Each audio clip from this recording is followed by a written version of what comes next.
आज आपण अशी रेसिपी बनवत आहोत जी 100 आजारांवर एक इलाज। तसंच ज्याला शुगर आहे, तसंच ज्याला हार्टचा प्रॉब्लेम आहे, शुगरचा प्रॉब्लेम आहे, ज्याला वजन कमी करायचं आहे किंवा रक्त वाढवायचं आहे, मूळव्याधचा प्रॉब्लेम आहे, सर्दी जुकाम ताप, ज्याला जीवनसत्व कमी झालेली आहेत अशी लोक खाऊ शकतात अशी रेसिपी। एक मी कढई घेतली आहे, त्यामध्ये घेतला आहे 1 छोटा चमचा तूप। त्यामध्ये घालणार आहोत आपण 1 वाटी मकाने। 1 वाटी मकाने आपण थोडेसे कुरकुरीत होईपर्यंतच आपल्याला 2 ते 3 मिनिटांसाठी असे भाजून घ्यायचे तुपामध्ये। हे बघा, फक्त भाजून घ्यायचे। कलर चेंज झाला की आपल्याला कळतं। आता आपल्याला हाताने चेक करायचं आहे। बघा, कुरकुरीत झालेली आहेत। पहिले ते नरम असतात, नंतर भाजल्यानंतर असे कुरकुरीत होतात, त्यामुळे आपल्याला पावडर करायला बरं पडेल। त्यानंतर गाईचं दूध घेतलं मी अर्धा लिटर। त्यानंतर घालणार आवडीनुसार आपण ड्रायफ्रूट घातले। आता मी घेतली अर्धी वाटी काळा खजूर। हा शुगर पेशंटही खाऊ शकतो असा कमी गोड असा हा खजूर आहे। त्याचे छोटे छोटे तुकडे केले बिया काढून। हा एकदम सॉफ्ट असतो, लगेच विरघळतो असा हा खजूर आहे आणि कमी गोड असतो। त्यानंतर घेतली आपण मकानेची पावडर, ही घालायची आहे 2 चमचे। त्यानंतर घेतले अळीव म्हणजे हलीम।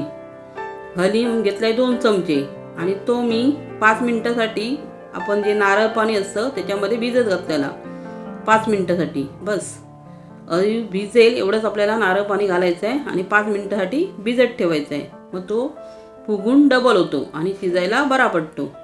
असा घेतलाय 2 चमचे हलीम म्हणजे अळीव। अशी आपण आज रेसिपी करणार आहोत। आता हा आपल्याला व्यवस्थित 2-5 मिनिटांसाठीच फक्त अशी शिजून घ्यायची। ही व्यवस्थित 5 मिनिटं शिजल्यानंतर दाटसर होते। खजूर पूर्णपणे मेल्ट होतो कारण तो सॉफ्ट आहे या रेसिपीमध्ये। बघा, अशी आपल्याला 5 मिनिटांसाठीच फक्त शिजून घ्यायची आहे।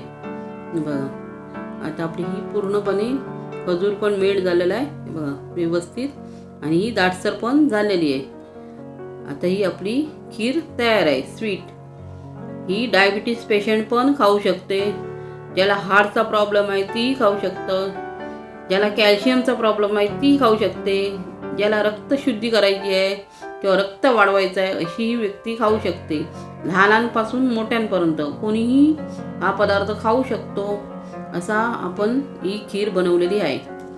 ती आपण हार्टच्या पेशंटला देऊ शकतो, शुगरच्या पेशंटला देऊ शकतो, किंवा ज्याला वजन कमी करायचं आहे तीही लोक ही खाऊ शकतात। ज्यांना वारंवार भूक लागते त्याही लोकांनी खाल्लं तर आपलं वजन नियंत्रणात राहतं। तसेच न्यू मदर असते तीही हे खाऊ शकते, जेणेकरून तिला दूध मुलाला पाजण्यासाठी लवकर येतं। म्हणून ही न्यू मदर ही खाऊ शकते अशी ही रेसिपी आहे।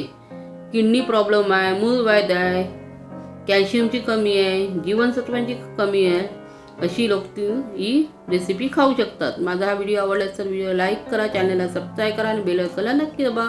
संपूर्ण व्हिडिओ पाहण्यासाठी धन्यवाद।